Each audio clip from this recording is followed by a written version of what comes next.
Hi friends, welcome to Deepika reviews. Kalavari Kodalu Kanaka Mahalakshmi upcoming ఎపిసోడ్లో ఏం జరగబోతుందో తెలుసుకోవాలనుకుంటున్నారా? అయితే ఛానల్ను సబ్స్క్రైబ్ చేసుకుని సపోర్ట్ చేయడం మర్చిపోకండి. ఎప్పుడూ మంచిగా మాట్లాడే కనకం నాతో మాట్లాడుతుంటే తడబడుతుందేంటి అని ఆదికేశవులు మనసులో అనుకుంటూ ఉంటాడు. ఇక లక్ష్మి కూడా కంగారు పడుతూ ఉంటుంది. లక్ష్మి, ఎందుకంత కంగారుగా ఉన్నావు అని విహారీ అడుగుతూ ఉంటాడు. నాన్న ఎప్పుడూ కూడా నన్ను ఇన్ని ప్రశ్నలు వేయలేదండి. నాన్న ఎందుకు ఇన్ని ప్రశ్నలు వేశారా అని భయంగా ఉంది అని చెప్పి లక్ష్మి అంటుంది. క్యాజువల్గానే తెలుసుకుందాం అనుకున్నారేమో అని చెప్పి విహారీ అంటూ ఉంటాడు. మా నాన్న గురించి నాకు బాగా తెలుసండి. ఏ విషయం గురించి కూడా అంత తొందరగా ఆలోచించరు. ఇన్ని ప్రశ్నలు అడిగారంటే ఖచ్చితంగా దాని వెనుక ఏదో కారణం ఉండే ఉంటుంది అని లక్ష్మి విహారీతో చెప్తూ ఉంటుంది. లక్ష్మి, అనవసరంగా అన్ని విషయాలు కూడా డెప్త్గా ఆలోచిస్తావు, అనవసరంగా కంగారు పడుతూ ఉంటావు. మామయ్య క్యాజువల్గానే అడుగుంటారు. ఆ విషయాన్ని కాసేపు మర్చిపో. అసలు మన ఇంట్లో బాంబు పెట్టింది ఎవరై ఉంటారు అని చెప్పి విహారీ అడుగుతూ ఉంటాడు. అదే కదా విహారీ గారు అర్థం కాంది. ఖచ్చితంగా అంబికమ్మ పెళ్లి జరిగేలోపు ఇంట్లో బాంబు పెట్టింది ఎవరో తెలుసుకుంటాను అని చెప్పి లక్ష్మి అంటుంది. సరే లక్ష్మి, ఇక ఇంటికి వెళ్దాము, ఇప్పటికే చాలా ఆలస్యమైంది అని చెప్పి విహారీ అంటాడు. సరే విహారీ గారు అని చెప్పి లక్ష్మి అంటుంది. ఇక లక్ష్మి విహారీ ఇద్దరు కలిసి ఇంటికి వెళ్తూ ఉంటారు. ఇక మరోవైపు అంబిక కంగారు పడుతూ ఉంటుంది. ఆ లక్ష్మి సుభాష్ని వెతుక్కుంటూ ఎందుకు వెళ్ళుంటుంది అని చెప్పి ఆలోచిస్తూ ఉంటుంది. ఆ లక్ష్మిని ఈ విషయం గురించి ఎక్కువ ఆలోచించొద్దని స్ట్రాంగ్గా వార్నింగ్ ఇవ్వాలి. లేదంటే ఖచ్చితంగా సుభాష్, కరణ్ సింగ్ ఒకరేనని లక్ష్మికి తెలిసిపోతుంది అని అంబిక మనసులో అనుకుంటూ ఉంటుంది. ఇక మరోవైపు సహస్ర ఒంటరిగా కూర్చుని బావ ఎక్కడికి వెళ్ళాడు, ఉదయం అనగా వెళ్ళాడు, ఇంకా రాలేదు, ఆ లక్ష్మి కూడా కనిపించట్లేదు, ఇద్దరూ కలిసి ఎక్కడికైనా వెళ్ళారా అని చెప్పి సహస్ర ఆలోచిస్తూ ఉంటుంది. ఇక మరోవైపు యమున కూడా ఒంటరిగా కూర్చొని ఆలోచిస్తూ ఉంటుంది. చ, సహస్ర ఇంత మోసం చేస్తుందనుకోలేదు. సహస్ర మోసం చేసి నా కొడుకు జీవితాన్ని, లక్ష్మి జీవితాన్ని నాశనం చేసింది అని యమున ఆలోచిస్తూ ఉంటుంది. అప్పుడే వసుధ యమున దగ్గరకు వెళ్ళి, వదిన ఏ విషయం గురించి ఆలోచిస్తున్నారు? ఎందుకో మీరు 2 రోజుల నుంచి చాలా మదన పడుతున్నట్టు అనిపిస్తుంది అని చెప్పి అడుగుతూ ఉంటుంది. అవును వసుధ, నా మనసులో నేనే ఒక విషయం గురించి మదన పడుతున్నాను అని చెప్పి యమున చెప్తూ ఉంటుంది. ఏ విషయం వదిన? నాకు చెప్పొచ్చైతే చెప్పండి వదిన అని వసుధ అడుగుతూ ఉంటుంది. ఇక యమున వసుధని హగ్ చేసుకొని ఏడుస్తూ ఉంటుంది. వదిన ఎందుకు ఏడుస్తున్నారు? మీకున్న ప్రాబ్లం ఏంటో చెప్పండి అని చెప్పి వసుధ అడుగుతూ ఉంటుంది. వసుధ సహస్ర విహారితో మోసం చేసి తాళి కట్టించుకుంది అని చెప్పి యమున చెప్తూ ఉంటుంది. ఏం మాట్లాడుతున్నారు వదిన అని వసుధ అడుగుతూ ఉంటుంది. అవును వసుధ, సహస్ర మోసం చేసి విహారితో తాళి కట్టించుకుంది అని చెప్పి యమున జరిగిందంతా కూడా వసుధకు చెప్తూ ఉంటుంది. సహస్ర అలా చేయకుండాంటే విహారీ సహస్ర మెడలో తాళి కట్టేవాడే కాదు, అప్పుడు లక్ష్మి విహారీ ఒక్కటయ్యేవాళ్ళు అని చెప్పి యమున ఏడుస్తూ ఉంటుంది. వదిన, సహస్ర నా కూతురు లాంటిది, లక్ష్మి కూడా నా కూతురు లాంటిదే. ఇద్దరిలో ఎవరికి అన్యాయం జరిగినా అన్యాయం జరిగినట్టే. కానీ సహస్ర మోసం చేసి విహారీతో తాళి కట్టించుకోవడం అన్నది పెద్ద తప్పు. మనం ఎన్ని తప్పులు చేసినా కూడా ఆ దేవుడు మనల్ని ఏం చెయ్యడని అనుకోవటం పొరపాటు. తప్పకుండా కర్మ అనేది ఉంటుంది. ఆ కర్మ మనల్ని వదిలిపెట్టదు, వెంటాడుతూనే ఉంటుంది. వదిన, మీరు ఎక్కువగా ఆలోచించి మీ ఆరోగ్యం పాడు చేసుకోకండి. అసలే మీ ఆరోగ్య పరిస్థితి అంతంత మాత్రం. సహస్ర చేసిన తప్పుకు దేవుడే సహస్రకు శిక్ష విధిస్తాడు. లక్ష్మీ విహారీలను ఒకటి చేస్తాడు, కంగారు పడకండి అని చెప్పి వసుధ యమునకు చెప్తూ ఉంటుంది.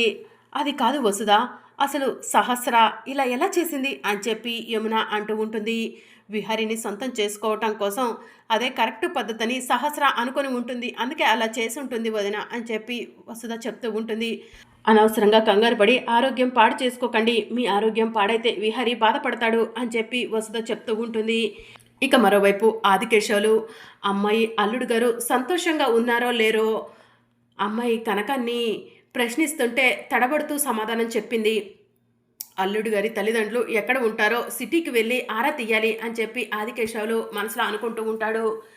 అది పల్లెటూరు అన్నా కాదు, ఇల్లు ఇల్లు తిరిగి కనుక్కుందామంటే సిటీలో ఎక్కడని కనుక్కోవాలి అని చెప్పి ఆదికేశవులు ఆలోచిస్తూ ఉంటాడు. అప్పుడు ఆదికేశవులకి గతంలో హాస్పిటల్కు వెళ్ళినప్పుడు ఒక పెద్ద ఆఫీస్‌పై విహరి ఫోటో వేసి ఉండటం అదంతా కూడా గుర్తుకు వస్తూ ఉంటుంది. ఆ ఆఫీస్ దగ్గరకు వెళ్తే గనక అల్లుడు గారి తల్లిదండ్రులు ఎక్కడ ఉంటారో తెలియొచ్చు. అక్కడకు వెళ్లి ఆరా తీద్దాం. రేపే సిటీకి బయలుదేరతాను. ఈ విషయం గురించి గౌరీకి చెప్పకూడదు. గౌరీకి తెలిస్తే గౌరీ అనవసరంగా కంగారు పడుతుంది అని ఆదికేశవులు మనసులో అనుకుంటూ ఉంటాడు. ఇక మరోవైపు లక్ష్మి, విహారి ఇద్దరు కూడా ఇంటికి వస్తారు. విహారి గారు మీరు లోపలికి వెళ్ళండి, నాకు చిన్న పనుంది చూసుకొని వస్తాను అని చెప్పి లక్ష్మి అంటుంది. ఏంటా పని లక్ష్మి అని చెప్పి విహారి అడుగుతూ ఉంటాడు. సంధ్య గారితో మాట్లాడాలి అని చెప్పి లక్ష్మి అంటుంది. సరే లక్ష్మి అని చెప్పి విహారి లోపలికి వెళ్తాడు. ఇక మరోవైపు లక్ష్మి సంధ్యకు ఫోన్ చేస్తుంది. సంధ్య ఫోన్ లిఫ్ట్ చేసి ఏంటి లక్ష్మి ఇలా ఫోన్ చేశావు అని చెప్పి అడుగుతూ ఉంటుంది. సంధ్య ఎలాగైనా ఆ సుభాష్ గురించి ఆరా తీయి, ఆ సుభాష్ని ఒక కంట కనిపెడుతూ ఉండు అని చెప్పి చెప్తూ ఉంటుంది. ఆల్రెడీ చెప్పావు కదా లక్ష్మి, సుభాష్ని మా టీం మెంబర్స్ ఫాలో అవుతూనే ఉన్నారు, సుభాష్ గురించి ఎప్పటికప్పుడు అప్డేట్స్ ఇస్తూనే ఉన్నారు అని చెప్పి పోలీస్ ఆఫీసర్ సంధ్య చెప్తూ ఉంటుంది. ఎందుకో నాకైతే ఆ సుభాష్ మీదే అనుమానంగా ఉంది. అంబికమ్మ పెళ్లి జరుగుతుందంటే ఆ సుభాష్ ఊరుకోడు. అలాంటిది ఆ సుభాష్ అంత తాపిగా ఎలా ఉన్నాడో నాకు అర్థం కావట్లేదు అని చెప్పి లక్ష్మి అంటూ ఉంటుంది. నువ్వేం కంగారు పడకు లక్ష్మి, రేపు పెళ్ళంటున్నావు కదా, రేపట్లోగా ఆ సుభాష్ గురించి అన్ని విషయాలు నీకు చెప్తాను అని చెప్పి సంధ్య అంటుంది. సరే సంధ్య, నీపయ్యే నమ్మకం పెట్టుకొని నేను ఇక ఏ విషయం గురించి ఆలోచించను అని చెప్పి లక్ష్మి అంటూ ఉంటుంది. సరే లక్ష్మి, నువ్వు నాపై పెట్టుకున్న నమ్మకాన్ని నేను నిలబెట్టుకుంటాను. డోంట్ వరీ, ఇంట్లో జరుగుతున్న శుభకార్యానికి నువ్వు అన్ని ఏర్పాట్లు చేసుకో, నేను చూసుకుంటాను మిగతాదంతా అని చెప్పి సంధ్య చెప్తూ ఉంటుంది. సరే సంధ్య ఉంటాను అని లక్ష్మి ఇంట్లోకి వెళ్ళబోతూ ఉండగా అంబిక లక్ష్మిని పక్కకు లాగుతుంది. అంబికమ్మ ఏంటమ్మా అలా లాగారు అని చెప్పి లక్ష్మి అడుగుతూ ఉంటుంది. ఏయ్ లక్ష్మి, నీ గురించి నువ్వేమనుకుంటున్నావు అని చెప్పి అంబిక అడుగుతూ ఉంటుంది.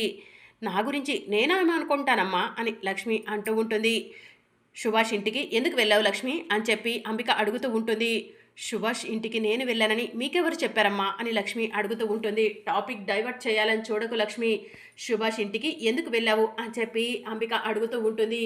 మన ఇంట్లో బాంబు పెట్టింది ఆ సుభాషేనని నాకు అనుమానంగా ఉంది, అందుకే వెళ్ళాను. ఆ సుభాష్ అవునో లేదోనని కన్ఫర్మ్ చేసుకున్నాను అని లక్ష్మి అంటూ ఉంటుంది. అసలు బాంబు పెట్టింది సుభాష్ అవునో కాదోనని నువ్వు తెలుసుకోవటం ఏంటే, నీకేంటి అంత అవసరం అని అంబిక అడుగుతూ ఉంటుంది. అదేంటమ్మా అలా అంటున్నారు, నేను కూడా ఈ ఇంట్లో ఉంటున్నాను, ఈ ఇంట్లో వాళ్ళ మంచి గురించి ఆలోచించాల్సిన బాధ్యత నాపై ఉంది అని చెప్పి లక్ష్మి అంటుంది. నువ్వెవరే నా మంచి గురించి ఆలోచించటానికి అని అంబిక అంటూ ఉంటుంది. నేనెవరో తర్వాత చెప్తానమ్మా, కానీ నాకు ఒక అనుమానం ఉంది, ఆ అనుమానాన్ని క్లియర్ చేస్తారా అని చెప్పి లక్ష్మి అడుగుతూ ఉంటుంది. ఏంటే నీ అనుమానం అని చెప్పి అంబిక అడుగుతూ ఉంటుంది. పెళ్లి ఆపటం కోసం సుభాషు మీరు ఇద్దరూ కలిసి కావాలని బాంబు పెట్టారమ్మా అని చెప్పి లక్ష్మి అడుగుతూ ఉంటుంది. పిచ్చి పట్టిందా నీకు అని చెప్పి అంబిక అంటుంది. ఎందుకమ్మా అలా అంటున్నారు, సుభాషు మీరు ప్రేమించుకుంటున్నారని నాకు మాత్రమే తెలుసు, అందుకే ఆ అనుమానం వచ్చింది. ఈ పెళ్లి ఎలాగైనా ఆపాలని, ఆ కరణ్ సింగ్ని చంపాలని కరణ్ సింగ్ వేసుకున్న దండలో బాంబు పెట్టారు కదమ్మా అని లక్ష్మి అంటూ ఉంటుంది. ఏయ్ లక్ష్మి అని చెప్పి అంబిక లక్ష్మి గొంతు పట్టుకుంటుంది. అంబికమ్మ, మీరు నా గొంతు పట్టుకున్నా కూడా నన్ను ఏమీ చేయలేవరమ్మా, మీరు సుభాష్ కలిసి బాంబు పెట్టుంటే కనుక ఇంకా అలాంటి ప్రయత్నాలు చేయకండమ్మా అని చెప్పి లక్ష్మి అంటూ ఉంటుంది. నీకు మంచిగా చెప్తుంటే అర్థం కావట్లేదు కదవే, నా చేతుల్లో నువ్వు చచ్చావే అని చెప్పి అంబిక లక్ష్మి గొంతు పట్టుకొని నులుముతూ ఉంటుంది. ఇక అప్పుడే విహారి వచ్చి అత్తయ్య ఏం చేస్తున్నారు అని చెప్పి అడుగుతూ ఉంటాడు. ఈ లక్ష్మి నా విషయంలో జోక్యం చేసుకుంటుంది విహారి అని చెప్పి అంబిక అంటూ ఉంటుంది. లక్ష్మి మీ విషయంలో జోక్యం చేసుకుంటుందా, ఏ విషయంలో అత్తయ్య అని చెప్పి విహారి అడుగుతూ ఉంటాడు. సుభాష్ ఇంటికి వెళ్ళి సుభాష్ గురించి అన్ని విషయాలు లక్ష్మి నువ్వు తెలుసుకొని వచ్చారంట కదా, సుభాష్ బాంబు పెట్టుంటాడని అనుమానించారంట కదా అని చెప్పి అంబిక అంటూ ఉంటుంది. సుభాష్ బాంబు పెట్టాడని మీకెవరు చెప్పారు, చెప్పు విహారి అని చెప్పి అంబిక అంటూ ఉంటుంది. అది మా అనుమానం, ఇంట్లో వాళ్ళందరి ప్రాణాలు తీయాలని చూసింది ఎవరో తెలుసుకోవాలనుకున్నాము, అది తప్ప అందుకు లక్ష్మి ప్రాణాలు తీస్తారా అని చెప్పి విహారి అంటూ ఉంటాడు. లక్ష్మి ఈ విషయంలోనే కాదు ప్రతి విషయంలో నా విషయంలో ఇన్వాల్వ్ అవుతుంది, లక్ష్మిని నేను వదిలిపెట్టను విహారి అని చెప్పి అంబిక అంటూ ఉంటుంది. అత్తయ్య లక్ష్మిని వదిలిపెట్టండి అని చెప్పి విహారి అంబిక చేతిని గట్టిగా గుంజేస్తాడు. లక్ష్మి నీకేం కాలేదు కదా అని విహారి అడుగుతూ ఉంటాడు. నాకేం కాలేదు అని చెప్పి లక్ష్మి చెప్తూ ఉంటుంది. ఏ లక్ష్మి, మర్యాదగా చెప్తున్నాను, ఇంకొకసారి నా విషయంలో ఇన్వాల్వ్ అయ్యావంటే నేను ఊరుకోను అని చెప్పి అంబిక అంటూ ఉంటుంది. అంబికమ్మ, నేను ఈ ఇంటి మంచి కోరేదాన్ని, ఈ ఇంట్లో వాళ్ళందరూ సంతోషంగా ఉండాలని కోరుకునేదాన్ని. అలాంటిది ఇంట్లో బాంబు పెట్టింది ఎవరో తెలుసుకోకుండా ఎలా ఊరుకుంటానమ్మా? ఇంట్లో బాంబు పెట్టింది ఎవరైనా సరే వదిలిపెట్టను అని చెప్పి లక్ష్మి అంటూ ఉంటుంది. అవునత్తయ్య, లక్ష్మితో పాటు నేను కూడా ఈ విషయాన్ని అంత ఈజీగా తీసుకోను. మన ఇంట్లో బాంబు పెట్టి మనందరినీ చంపాలని చూసింది ఎవరైనా సరే వాళ్ళను వదిలిపెట్టము అని చెప్పి విహారీ అంటూ ఉంటాడు. అవును అంబికమ్మ, మేము సుభాష్ ఇంటికి వెళ్ళామని మీకెవరు చెప్పారు అని లక్ష్మి అడుగుతూ ఉంటుంది. ఇక అంబిక కంగారు పడుతూ ఉంటుంది. చెప్పండి అత్తయ్య, సుభాష్ మీరు ఇంకా మాట్లాడుకుంటున్నారా? సుభాషే మీకు ఈ విషయాన్ని ఫోన్ చేసి చెప్పాడా అని చెప్పి విహారీ అడుగుతూ ఉంటాడు.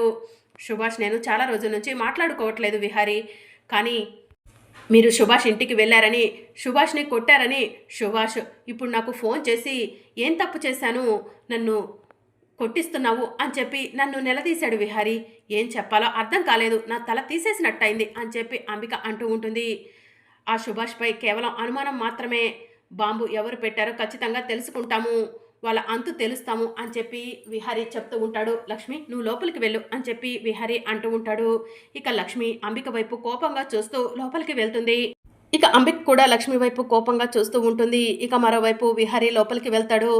సహస్ర విహారీని చూసి బావా వచ్చేసావా అని చెప్పి విహారీని గట్టిగా హగ్ చేసుకుంటుంది.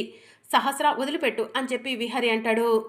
ఏం బావా ఇప్పటి వరకు ఆ లక్ష్మితో చట్టా పట్టాలేసుకొని తిరిగి వచ్చావా అని చెప్పి సహస్ర అంటూ ఉంటుంది. సహస్ర వాట్ డూ యూ మీన్ అని విహారీ అంటూ ఉంటాడు. ఏంటి బావా నేను మాట్లాడింది నీకు అర్థం కాలేదా, లేకపోతే అర్థవంతంగా మాట్లాడలేదా అని సహస్ర అంటూ ఉంటుంది.